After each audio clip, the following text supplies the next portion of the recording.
नमस्कार साथियों, plus academy के ऑनलाइन प्लेटफॉर्म में आपका स्वागत है। आज हम चर्चा करेंगे संविधान के निर्माण से संबंधित।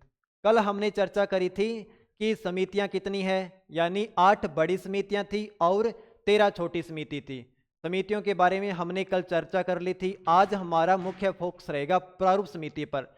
प्रारूप समिति एग्जाम के दृष्टिकोण से सबसे ज्यादा महत्वपूर्ण है, क्योंकि इसका काम होता है जैसे ही समितियां अपना काम करेगी वो अपनी रिपोर्ट किसको पेश करेगी? ड्राफ्टिंग कमेटी को, यानी प्रारूप समिति को। अब प्रारूप समिति इस रिपोर्ट की जांच करेगी और जांच करने के बाद इसे कहां रखेगी? संविधान सभा के पटल पर।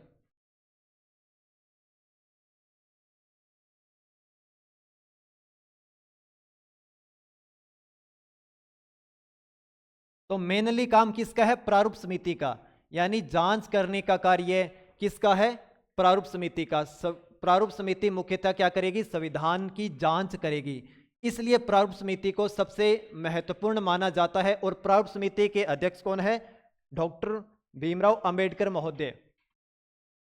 Doctor B R. अंबेडकर महोदय इसके क्या है? अध्यक्ष हैं।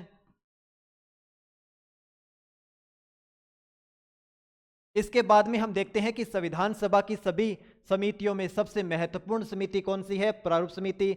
इसका गठन कब किया गया? इसका गठन किया गया 15 अगस्त 1947 को। हमारा देश आजाद होता है। आजादी के तुरंत बाद, यानी 29 अगस्त को।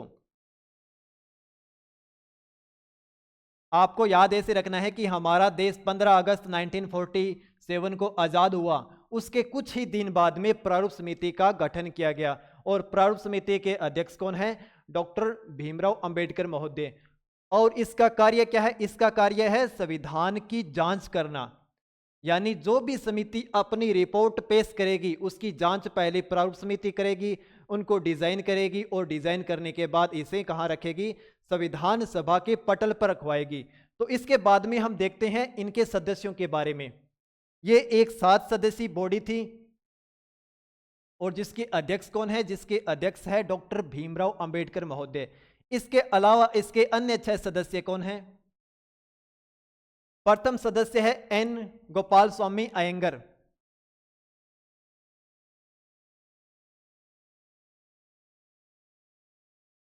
इसके सेकंड सदस्य अलादी कृष्ण स्वामी अय्यर। डॉक्टर के एम मुंशी। डॉक्टर के एम मुंशी एकमात्र कांग्रेसी सदस्य थे स्टार्टिंग में। कांग्रेसी सदस्य यानी कांग्रेस पार्टी से कौन एकमात्र सदस्य थे स्टार्टिंग में? तो वो डॉक्टर के एम मुंशी है। एग्जाम में डायरेक्टली पूछा जाता है कि कांग्रेस पार्टी से कौन से सदस्य थे, तो कांग्रेस पार्टी से डॉक्टर के एम मुंशी इसके सदस्य थे। इसके बाद में सैयद मोहम्मद सादुल्ला, एन माधवराव बी.एल. मित्र की जगह आए थे। यानी बी.एल. मित्र स्वास्थ्य कारणों से उन्होंने इस्तीफा दे दिया और इस्तीफा देने के बाद एन माधवराव उनके स्थान पर आए। उसके बाद में हम देखते हैं डीपी खेतान के स्थान पर कौन आए? टीटी कृष्णमाचारी। यानी टीटी कृष्णमाचारी किसके स्थान पर आए हैं? डीपी खेतान के स्थान पर। यानी डीपी खेतान की मृत्यु हो जाने के बाद ये स्थान खाली हो गया और इनका कार्यभार किसे दिया गया? टीटी कृष्णमाचारी को दिया गया। आपको यहां याद रखना है उपाध्यक्ष के बारे में। यानी संविधान सभा के उपाध्यक्ष कौन है? एच.सी. मुखर्जी।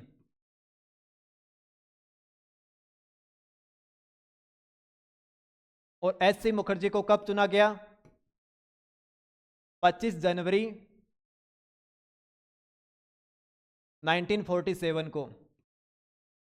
और इसके बाद में हम सेकंड उपाध्यक्ष की बात करें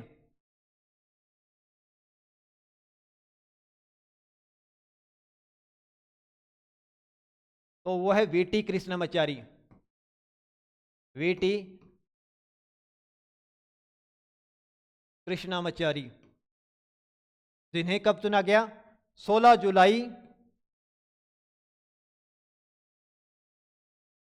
1947 को। अब यह बताया क्यों गया है? क्योंकि आप पीछे नाम देखिए, यहाँ पे मैंने बताया टीटी कृष्णामाचारी, यानी टीटी कृष्णामाचारी क्या है, प्रारूप समिति के 7वें सदस्य है। तो यहाँ पर कंफ्यूज नहीं होना है कि टीटी कृष्णामाचारी कौन है और वीटी कृष्णामाचारी कौन है। वीटी कृष्णामाचारी आएंगे तो वो क्या है, हमारे उपाध्यक्ष है। सेकंड उपाध्यक्ष कौन है, वीटी कृष्णामाचारी है, यानी V for vice president. Vice president कौन है, वीटी कृष्णामाचारी। टीटी कृष्णामाचारी क्या है, हमारे 7वें प्रारूप समिति के अध्यक्ष हैं। ओके, इसके बाद में हम नेक्स्ट टॉपिक पर चलते हैं। प्रारूप समिति द्वारा संविधान का पहला प्रारूप कब प्रकाशित किया गया, यानी प्रारूप समिति ने अपना एक छोटा खाका तैयार कर लिया जिसमें मेनली बातों को इसमें इंट्रोड्यूस कर दिया गया, शामिल कर लिया गया। इसके बाद में इसे पहली बार 21 फरवरी 1948 को संविधान सभा के पटल पर रखा गया और कम से कम इसे 8 महीने का समय दिया गया जनता से राय जानने के लिए। यानी अगर जनता को लगता है कि इसमें कोई संशोधन करना है तो आप इसके रिकमेंड कर सकते हैं, अनुशंसा कर सकते हैं। तो इस 21 फरवरी 1948 को 315 अनुच्छेद थे और 8 अनुसूचियां थी। इसके बाद में हम आगे चलते हैं दूसरा प्रारूप जो 26 अक्टूबर 1948 को इंट्रोड्यूस किया गया और आपको बताया कम से कम 8 महीने का समय दिया गया। जनता को भी आपको लगता है कि इसमें कोई भी संशोधन करने की जरूरत है तो आप रिकमेंड कीजिए, हम उस पर विचार करेंगे। तो सेकंड प्रारूप कब पेश किया गया, 26 अक्टूबर 1948 को। इसके बाद में अंतिम प्रारूप 4 नवंबर 1948 को 1948 को पेश किया गया और इस पर 5 दिन तक चर्चा हुई। 5 दिन चर्चा होने के बाद 9 नवंबर 1948 यानी 5 दिन चर्चा होने के बाद इसे 9 नवंबर 1948 तक विस्तार से इस पर चर्चा की गई और इस पर प्रथम वाचन किया गया। प्रथम वाचन,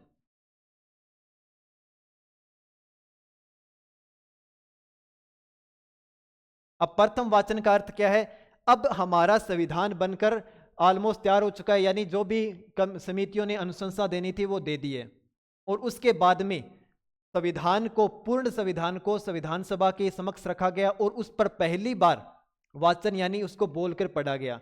यानी पूरा संविधान बनकर तैयार है, उसको पहली बार कब बोलकर पढ़ा गया, प्रथम वाचन हुआ था 4 नवंबर 1948 से 9 नवंबर 1948 तक। इसके बाद में हम देखते हैं संविधान पर दूसरी बार विचार यानी दूसरी बार वाचन।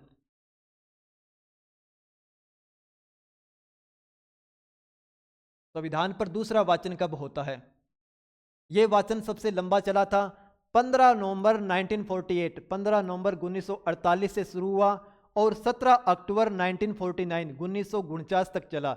इस पर क्या किया गया, इस पर खंडशः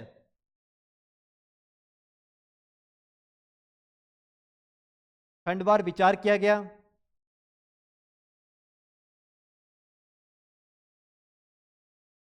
यानी इसके प्रत्येक पहलू पर जो भी इसमें चीज लिखी गई है उस पर, प्रत्येक पहलू पर इस पर विचार किया गया है, उस पर चर्चा विचर्चा हुई है, इसलिए इसको इतना ज़्यादा समय लगा था। यानी 15 नवंबर 1948 से ये शुरू हुआ और 17 अक्टूबर 1949 तक ये चला, क्योंकि इस पर खंडवार यानी अगर हम बात करें कोई समिति ने अपनी रिपोर्ट पेश की है और उसमें इतने प्रावधान हैं तो प्रत्येक प्रावधान पर संविधान सभा ने चर्चा की है, सभी समितियों के प्रावधानों पर संविधान सभा ने चर्चा की है। और कब, दूसरे वाचन में। ओके, अब हम देखते हैं अंतिम वाचन, संविधान पर तीसरी बार विचार यानी अंतिम वाचन।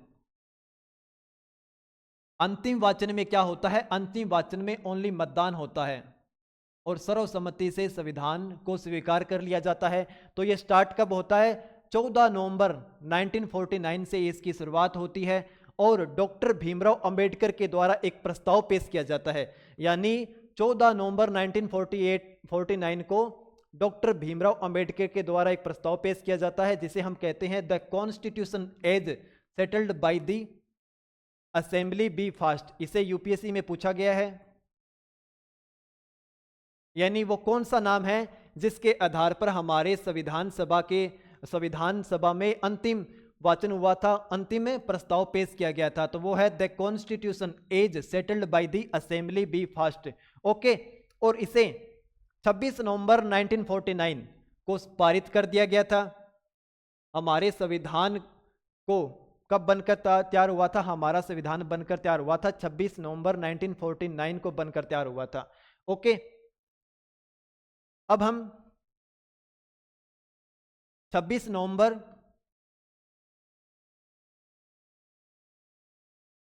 1949 को समझते हैं। करंट का इवेंट यही है कि 2015 से हम 26 नवंबर को क्या बनाते हैं? संविधान दिवस बनाते हैं।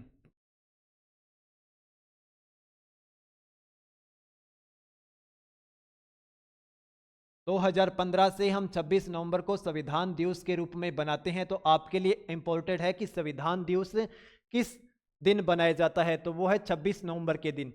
इसके बाद में हम देखते हैं कि 26 नवंबर का उल्लेख किस तिथि के रूप में है। 26 नवंबर 1949 को हमने संविधान को अपनाया, लागू किया और अपने आप को संविधान को अर्पित किया। ओके, यानी जब हम अपनी प्रस्तावना को देखते हैं तो इसमें 26 नवंबर 1949 का उल्लेख ऐसे होता है कि संविधान सभा ने संविधान को अपनाया है, लागू किया है और अपने आप को संविधान को अर्पित किया है। तो आपको ये डेट याद रखनी है। इस दिन हम एक चीज और देखते हैं कि इस दिन संविधान सभा ने संविधान के कौन कौन से प्रावधानों को अपनाया है। तो इसमें हम 4 मुख्य प्रावधानों को देखेंगे, जिसमें हम देखेंगे पहला है नागरिकता। पहला है इसमें नागरिकता, यानी कौन भारत के नागरिक होंगे, नागरिकता से संबंधित प्रावधान जो भाग 2 में है। और अनुच्छेद कौन से हैं? अनुच्छेद 5 से 11 तक हैं। इसके बाद में हम देखते हैं चुनाव से संबंधित चुनाव आयोग का प्रावधान अनुच्छेद 324 में है। इसके बाद में हम देखते हैं तैदृत संसद,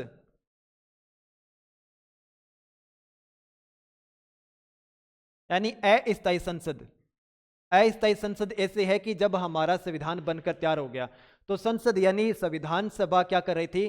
अस्थायी संसद के रूप में काम कर रही थी। तो अस्थायी संसद को उस समय लागू किया गया था। इसके बाद में अन्य संक्रमणकालीन प्रावधान, अन्य संक्रमणकालीन व अस्थायी प्रावधान व अस्थायी प्रावधान,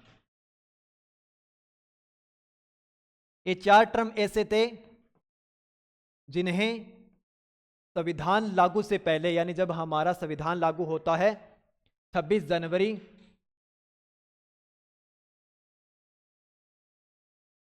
1950 को, उससे पहले यानी 26 नवंबर 1950 को हमने अस्थायी तौर पर ये 4 प्रावधान अपना लिए थे जो यहां पर है। तो लागू के समय संविधान में 395 अनुच्छेद थे और 8 अनुसूचियां थी।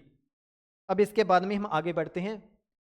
अब हम 26 जनवरी 1950 की डेट को याद करते हैं। इसे हम गणतंत्र दिवस के रूप में बनाते हैं।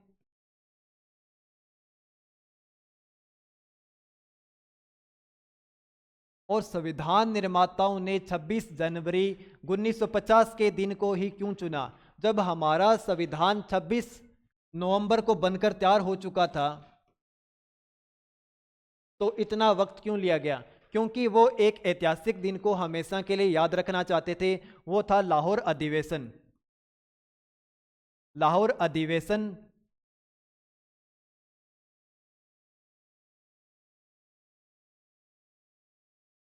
31 दिसंबर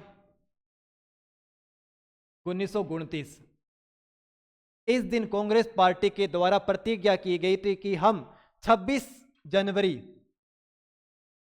1950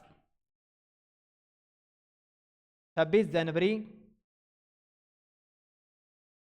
1950 को पूर्ण स्वराज दिवस के रूप में बनाएंगे। महत्वपूर्ण क्या है? पूर्ण स्वराज दिवस।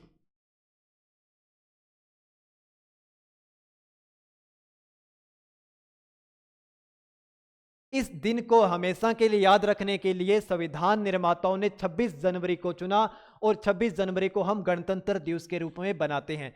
अब पूर्ण स्वराज दिवस क्या होता है? अब से पहले संविधान निर्माताओं ने, ये जो भी पार्टी है, उन्होंने मांग की थी डोमिनियन स्टेट की। अब डोमिनियन स्टेट क्या होता है? डोमिनियन स्टेट का अर्थ है कि भारत के अंदर जो भी कार्य करनी है, जो भी नियम विनियम कानून बनाने हैं, वो कौन बनाएगा? भारतीय बनाएगा। लेकिन अगर भारत से बाहर अगर हम बात करें, रक्षा से संबंधित, विदेश नीति से संबंधित, संचार से संबंधित, ये जो भी प्रावधान है उन पर कौन कानून बनाएगा? ब्रिटिश पार्लियामेंट, ब्रिटिश संसद कानून बनाएगी। लेकिन यहां पर पहली बार कहा गया कि नहीं, आंतरिक और बाहरी रूप से हम ही अपने देश के लिए कानून बनाएंगे और कोई भी बाहरी शक्ति इसके लिए कानून नहीं बनाएगी। इस डेट को रिकॉल करने के लिए हमेशा 26 जनवरी 1950 को हम गणतंत्र दिवस के रूप में बनाते हैं। और इसमें सबसे महत्वपूर्ण एक डेट और है, इसी दिन डॉक्टर राजेंद्र प्रसाद जिन्होंने राष्ट्रपति के रूप में शपथ ली थी, राष्ट्रपति के रूप में शपथ ग्रहण की थी। ये कुछ छोटी छोटी डेट्स होती है जो आपको याद रखनी चाहिए। और हम गणतंत्र दिवस को भी समझ लेते हैं कि गणतंत्र क्या होता है। वैसे इसे हम प्रस्तावना में विस्तार से समझेंगे, लेकिन यहाँ पर छोटे तरीके से समझ लेते हैं संक्षिप्त में। यानी गणतंत्र का अर्थ होता है कि ऐसा देश जहाँ पर जो हेड ऑफ द स्टेट होता है वो क्या होगा? वंशानुगत नहीं होगा। वहाँ पर कोई भी व्यक्ति अपॉइंट हो सकता है। यानी हमारे भारत के राष्ट्रपति की बात करें तो ब्रिटेन की तरह वंशानुगत नहीं है। उनका चयन, उनका चुनाव होता है अप्रत्यक्ष तरीके से, और उस पद पर कोई भी व्यक्ति आसीन हो सकता है। वो वंश के आधार पर रिजर्व नहीं है। ये होता है गणतंत्र का अर्थ। ओके, इसके बाद में हम आगे चलते हैं। महत्वपूर्ण तिथियां, 22 जुलाई 1947 राष्ट्रीय ध्वज को अपनाया गया। 22 जुलाई 1947 को आप ऐसे रख सकते हो कि 22 जुलाई हमारा देश आजाद हुआ था 15 अगस्त को। अब कोई भी देश जब दूसरे देश पर आधिपत्य करता है या फिर विजय प्राप्त करता है तो वहां पर अपना ध्वज लहराता है। ओके, अब हमारा देश आजाद होगा तो हमें भी ध्वज की नीड होगी, ध्वज की जरूरत होगी। उससे पहले हम क्या करेंगे? यानी 22 जुलाई 1947 को राष्ट्रीय ध्वज के रूप में चुनेंगे। जुलाई के बाद में अगस्त आएगा और 15 अगस्त को हमारा देश आजाद हो जाता है। तो आपको ऐसे ये रिकॉल करना है कि 15 तारीख से पहले, यानी अगस्त से पहले 22 जुलाई 1947 को हमने राष्ट्रीय ध्वज को अपनाया था। इसके बाद में हम बात करते हैं 24 जनवरी 1950। इस दिन हमने राष्ट्रीय गीत व राष्ट्रीय गान को अपनाया। और 24 जनवरी 1950 के दिन ही डॉक्टर राजेंद्र प्रसाद पहले राष्ट्रपति चुने गए थे। यानी राष्ट्रपति का इलेक्शन हुआ जिनमें पहले राष्ट्रपति कौन चुने गए हैं? डॉक्टर राजेंद्र प्रसाद। और उन्होंने शपथ कब ग्रहण की थी?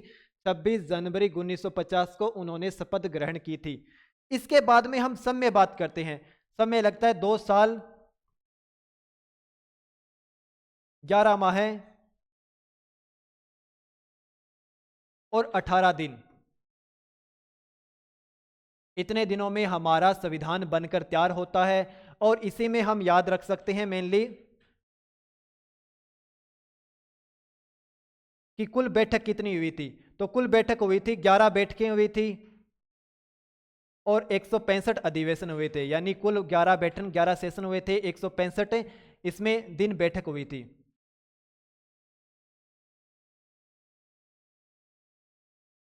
अधिवेशन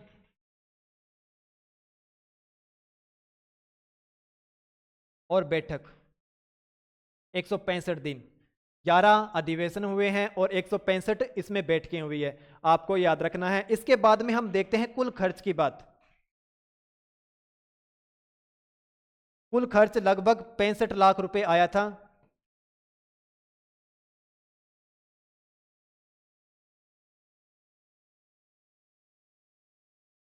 ओके, इसके बाद में हम देखते हैं हस्तलिखित, यानी इसको हमारे संविधान को हाथ से लिखा गया है। तो हाथ से किसने लिखा था? प्रेम बिहारी नारायण रायजादा के द्वारा इसे लिखा गया था। प्रेम बिहारी नारायण रायजादा ने हमारे भारतीय संविधान को इंग्लिश में लिखा था।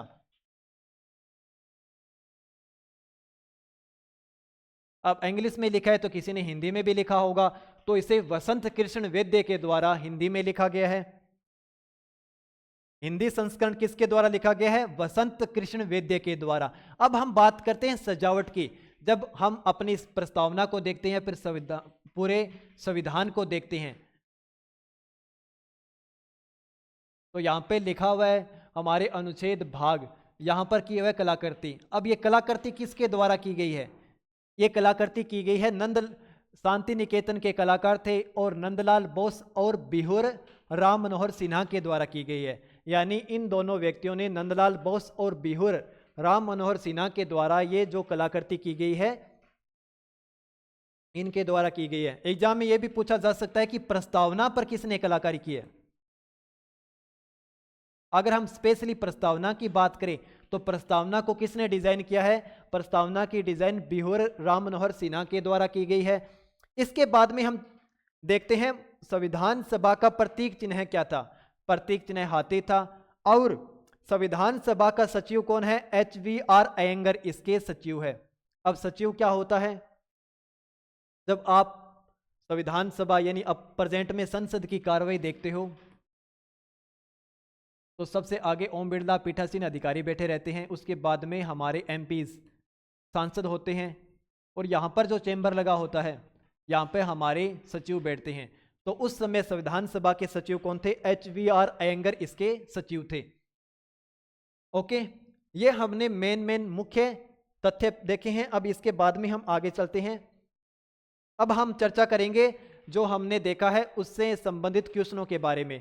पहला क्वेश्चन है, स्वतंत्रता के पूर्व के दिनों में प्रारंभ में किसने संविधान निर्माता सभा का विचार प्रस्तुत किया था? तो यानी स्वतंत्रता से पूर्व पहली बार किसने संविधान निर्माण से संबंधित सभा का विचार पेश किया था? तो यहां पे सबसे महत्वपूर्ण की पॉइंट क्या है? सभा। हमने देखा था कि 1895 में बाल गंगाधर तिलक के द्वारा संविधान की मांग की गई, तो यहां पर सभा से संबंधित उन्होंने नहीं कहा था। सभा का सीधा सा अर्थ है कि एक ऐसी संस्था होगी, एक ऐसी बॉडी होगी जिनका निर्वाचन होगा, निश्चित सदस्य संख्या होगी, और वो भारत के लिए संविधान का निर्माण करेगी। यानी एक ऐसी बॉडी की बात की गई है। तो ये स्टार्टिंग में ऐसी बॉडी की बात किसने की है? ये बात की है MN रॉय महोदय के द्वारा। ओके, इसके बाद में हम देखते हैं अगर पहली बार किसी पार्टी ने बात की है संविधान सभा की तो वो कम्युनिस्ट पार्टी है, 1924 में की है। इसके बाद में पहली बार आधिकारिक रूप से अगर किसी ने मांग की है, आधिकारिक रूप से अगर किसी ने संविधान सभा की मांग की है तो वो कांग्रेस पार्टी है। और कब की गई थी? 1935 में। भारतीय राष्ट्रीय कांग्रेस के द्वारा 1935 में इसकी मांग की गई। और उसके बाद में 1938 में जवाहरलाल नेहरू के द्वारा कहा गया था कि वैश्विक मताधिकार के आधार पर हम संविधान सभा का निर्माण करेंगे। यानी जो भी चुनाव होगा उसमें वैश्विक मताधिकार होगा, यानी जो भारतीय लोग हैं वो चुनाव करेंगे और उनके द्वारा चुने गए लोग संविधान सभा में शामिल होंगे और वो भारत के लिए नीति निर्माण करेंगे। ओके, आपके क्वेश्चन का आंसर है MN रॉय। इसके बाद में सेकंड क्वेश्चन देखते हैं, किसने कहा था संविधान सभा अकेले ही देश के लिए एक स्वदेशी संविधान का निर्माण कर सकती है तथा सही मायने में और पूरी तरह से लोगों की इच्छा का प्रतिनिधित्व कर सकती है?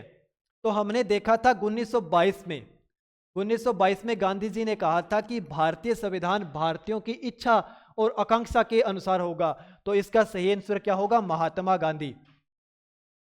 आगे हम देखते हैं नेक्स्ट क्वेश्चन है, सम्मिलित कीजिए संविधान सभा के पहले उपाध्यक्ष। अभी हमने चर्चा की थी संविधान सभा के पहले उपाध्यक्ष HC मुखर्जी और दूसरे VT कृष्णमाचारी। इसके बाद में हम देखते हैं प्रारूप समिति के मूलतः एकमात्र कांग्रेसी सदस्य KM मुंशी महोदय। राजस्थान की रियासतों का प्रतिनिधित्व करने वाले संविधान सभा के सदस्य VT कृष्णमाचारी। यानी राजस्थान की रियासतों का प्रतिनिधित्व करने वाले संविधान सभा के सदस्य कौन थे? VT कृष्णमाचारी। और जो हमारे सेकंड क्या है? उपाध्यक्ष है। कब चुने गए थे? 16 जुलाई 1947 को। अब लास्ट है संघ संविधान समिति के अध्यक्ष जवाहरलाल नेहरू। कल हमने चर्चा की थी संघ यानी केंद्र, और केंद्र में किसका प्रभुत्व होता है, किसकी सुप्रीमेसी होती है, पीएम की। तो यहाँ पर जो भी संघ नाम आएगा तो उसके अध्यक्ष कौन होंगे, जवाहरलाल नेहरू। जैसे हमने बात की थी संघ संविधान समिति, संघीय संविधान समिति, इसके अध्यक्ष कौन है, जवाहरलाल नेहरू। और इसके बाद में हमने देखा था कि राज्यों से अगर समझौता करना है तो उसकी समिति के अध्यक्ष कौन होंगे, जवाहरलाल नेहरू ही होंगे। ओके, अब इसको सही सुमेलित करना है तो ए का हो जाएगा 4, बी का है 3, तो आपका एक से ही सही हो जाता है। कुछ चीज़ों को हमें एलिमिनेशन करना आना चाहिए जिससे क्या है कि हमें ज़्यादा स्ट्रगल नहीं करना पड़े और हमारा समय बचे। जैसे इसमें पहले ही बता दिया गया 2 का क्या होगा 4, और 4 कहीं पर भी नहीं है, तो हमारा बिना देखे सही हो जाएगा ये। ओके, अब हम नेक्स्ट क्वेश्चन पर चर्चा करते हैं। संविधान सभा के प्रथम मनोनीत उपसभापति कौन थे। ये क्वेश्चन ट्रिकी है, यहां पे याद रखना है संविधान सभा के प्रथम मनोनीत, यहां पे निर्वाचित की बात नहीं की गई है। मनोनीत से फ्रैंक एंथनी, यानी फ्रैंक एंथनी महोदय मनोनीत थे। और किसके द्वारा मनोनीत किए गए थे, डॉक्टर सच्चिदानंद सिन्हा के द्वारा।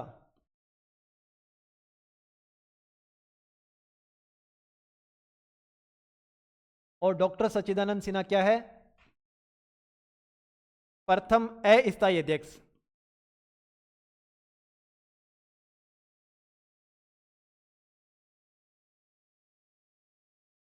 जो बातें आपको साथ साथ में बताई जा रही है, आपका रिवीजन हो रहा है और एग्जाम में ऐसे ही क्वेश्चन पूछे जाते हैं। और इनकी प्रथम बैठक कब हुई थी, कौन सी बैठक को इन्हें चुना गया था, 9 दिसंबर 1946 1946 को प्रथम बैठक में इन्हें चुना गया था। और इन्होंने ही मनोनीत किया था फ्रैंक एंथनी महोदय को। ओके, इसके बाद में हम देखते हैं संविधान सभा के चुने हुए स्थायी अध्यक्ष कौन है। चुने हुए स्थायी अध्यक्ष डॉक्टर राजेंद्र प्रसाद। संविधान सभा के चुने हुए स्थायी अध्यक्ष है डॉक्टर राजेंद्र प्रसाद। कल हमने चर्चा की थी कि 10 दिसंबर 1946 को सेकंड मीटिंग होती है, दूसरी मीटिंग होती है, जिसमें यही चर्चा की गई थी कि स्थायी अध्यक्ष कौन होंगे। तो डॉक्टर राजेंद्र प्रसाद को इसके लिए चुना गया था, तो आपका सही आंसर होगा डॉक्टर राजेंद्र प्रसाद। और कब चुने गए थे, 11 दिसंबर को। इसके बाद में 13 दिसंबर को क्या हुआ था, 13 दिसंबर को उद्देश्य प्रस्ताव पेश किया गया था जवाहरलाल नेहरू के द्वारा। और उद्देश्य प्रस्ताव को कब पारित किया गया था, 22 जनवरी 1946 को। अब इसके बाद में हम नेक्स्ट क्वेश्चन पर चलते हैं। इन व्यक्तियों में से कौन कैबिनेट मिशन का सदस्य नहीं था। यह सबसे महत्वपूर्ण क्वेश्चन है, कल हमने इस पे चर्चा भी की थी कि कैसे क्वेश्चन पूछा जा सकता है। तो निम्नलिखित में से कौन सा कैबिनेट मिशन का सदस्य नहीं है, तो एवी अलेक्जेंडर इसके सदस्य हैं, स्टेफर्ड क्रिप्स इसके सदस्य हैं, पैथिक लॉरेंस जो इसके क्या हैं, अध्यक्ष हैं, इसके सदस्य हैं, और जो नहीं है वो है विलियम वुड। तो आपका सही आंसर क्या होगा, विलियम वुड इसके सदस्य नहीं है। आपको पता है कि हमारी संविधान सभा का गठन किस कमेटी के अकॉर्डिंग हुआ था, तो वो कैबिनेट मिशन के अकॉर्डिंग हुआ था।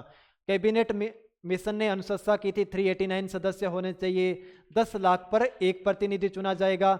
और पहली बैठक कब हुई थी, 9 दिसंबर 1946 को पहली बैठक हुई थी। ये कैबिनेट मिशन से संबंधित महत्वपूर्ण डेटा थे जो हमने आपके साथ चर्चा की है। सबसे महत्वपूर्ण क्वेश्चन यही है कैबिनेट मिशन से संबंधित कि निम्नलिखित में से कौन से शामिल नहीं है। तीनों के नाम आपको दे दिए गए हैं, एक जो नहीं था। ऐसे ट्रिकी क्वेश्चन एग्जाम में पूछे जाते हैं। आज का सेशन हम यहीं तक रखते हैं। Thank you.